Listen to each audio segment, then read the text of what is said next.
ਵਾਹਿਗੁਰੂ ਜੀ ਕਾ ਖਾਲਸਾ ਵਾਹਿਗੁਰੂ ਜੀ ਕੀ ਫਤਿਹ। ਇੱਕ ਓੰਕਾਰ ਸਤਨਾਮ ਕਰਤਾ ਪੁਰਖ ਨਿਰਭਉ ਨਿਰਵੈਰ ਅਕਾਲ ਮੂਰਤ ਅਜੂਨੀ ਸੈਭੰ ਗੁਰ ਪ੍ਰਸਾਦ।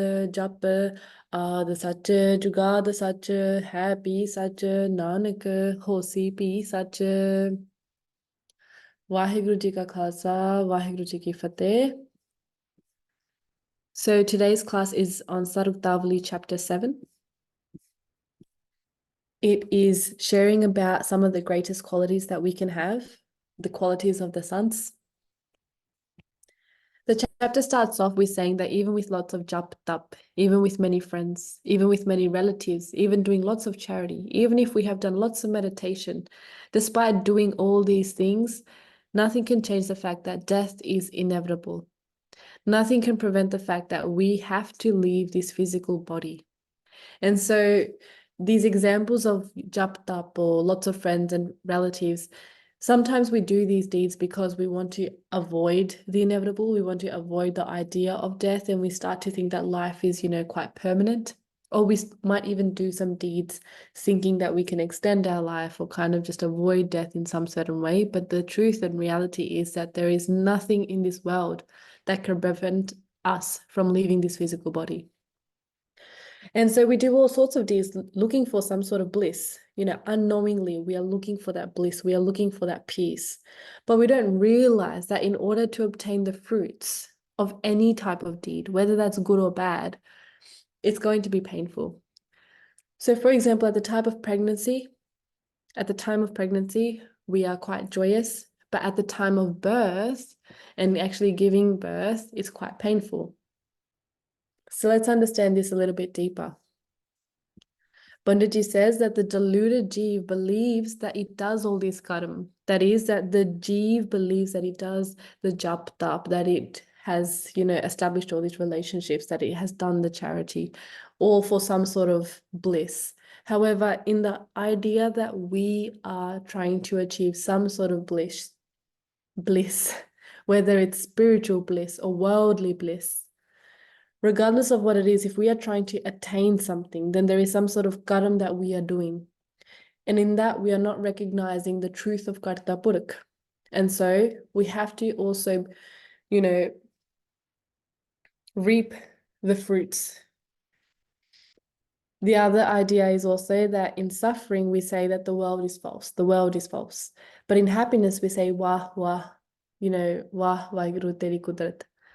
And so we act according to our limitation in knowledge. And so even our actions there and how we reacted of either the world is false or, oh, the world is great, that has changed. It's not actually in a place of stillness. And so it's a great kirpa if we can actually instead hear the updesh of what is always there, of Karta Purakh, the stillness, without our type of desire for anything more than what already is. Whether that's a desire for something spiritual or whether that's a desire for something worldly, it will always lead to some sort of pain. And even if it's like a spiritual desire, it will lead to the pain of still more lives, for example, even if it is in the heavens. Then Panditji speaks about the way of the suns. So they say, even if the sun rose from the east, even if mountains moved, even if the fire became cooling, even if the whole world's idea of truth was something else, even then the sun would be unlike anything else and not utter a word of falsehood. So the way that they speak, the way that they interact is not based on, the reality that we are seeing. It's always based on the truth because that is the place that they reside. And so that is why we should forget any type of doubts that we have and just follow the bhajan of the sons, follow the path of them. They are in the path of truth, and we can also get onto the path of truth by following that. And they say that this is the time. Now is the time. Then we have some important life lessons. So the first one being that the greatest way for our body is through fasting. So that's really important, that fasting is not a means or the greatest means to mukti, but it is one of the greatest means for our physical body, our physical health. because, you know, it really gives the body time to digest and reset and heal. The greatest way for wealth is through donating and giving. So Lakshmi Ji is present for those who use their dhan towards dharam. The greatest way to speak is lovingly with everyone. One who has never learned from the Shastra is like one who has never tasted ban. So ban is the betel leaf and it has lots of health benefits. And so this example is that one who has never learned from the Shastra has missed out on all the type of potential benefits.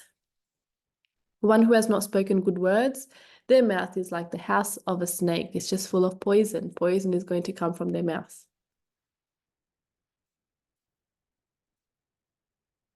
The one who is always ready to make efforts, who is always uddami, you know, halla maar ke kam karte hai, they're hardworking, proactive, they're eager. Panditji says there is nothing in the world that such a person cannot be successful with. If such a person has a thought that they will apply themselves to something, then that person does not think that something is near or far from their grasp. They just apply themselves. They just get onto it. Next, a person full of great qualities will do well, regardless if they are in their own country or in a foreign country. And a person who has sweet speech will have all friends and won't have enemies. And the importance of sweet speech is further emphasized in this chapter. So when we speak sweetly, there is a bliss in all realms. And Bhai Singh Ji does Vyakya on this, that it's also within our body, but also then externally as well. So internally and externally, there is bliss. And so that's why we should maintain sweet speech. And so when one is both truthful and speaking sweetly, then together that person is considered intelligent. And even harsh truths are delivered with sweet speech. That is what's the mark of intelligence. An intelligent person then refrains from using any words that don't sound pleasing, even if they are truthful.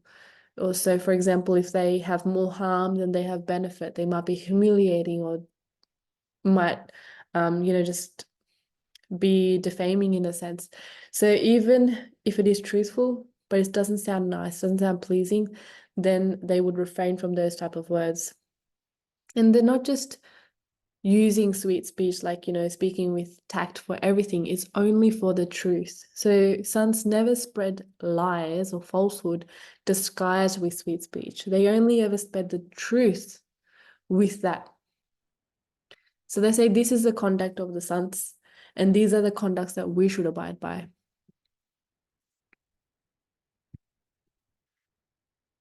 And so Bhai Manpreet Singh Ji then did further Vyakya on this as well. So when someone speaks sweetly, but it's evidently cheating us with large promises, we run behind such people. And so the example was given of migration agent that gives big promises of, you know, getting a visa abroad. And in comparison to a migration agent that might have a humble office, and, you know, they might be giving a more realistic picture of, okay, these are the difficult circumstances, this is what's realistically possible. A person generally might think that the second idea is the second person might be lying in a sense. So they don't know, we'll just go ask someone else. And so we've come to a point where we aren't even able to recognize truth that is kind of more humble and understated. Whereas lies that are fabricated as sweet speech, we tend to run towards such people. And so that is the power of sweet speech, really. And that's where the 7th chapter ends. So I guess it just, in summary, goes through a lot of great qualities, and there's really big emphasis on sweet speech. Vaheguru Ji Ka Khalsa, Vaheguru Ji Ki Fateh.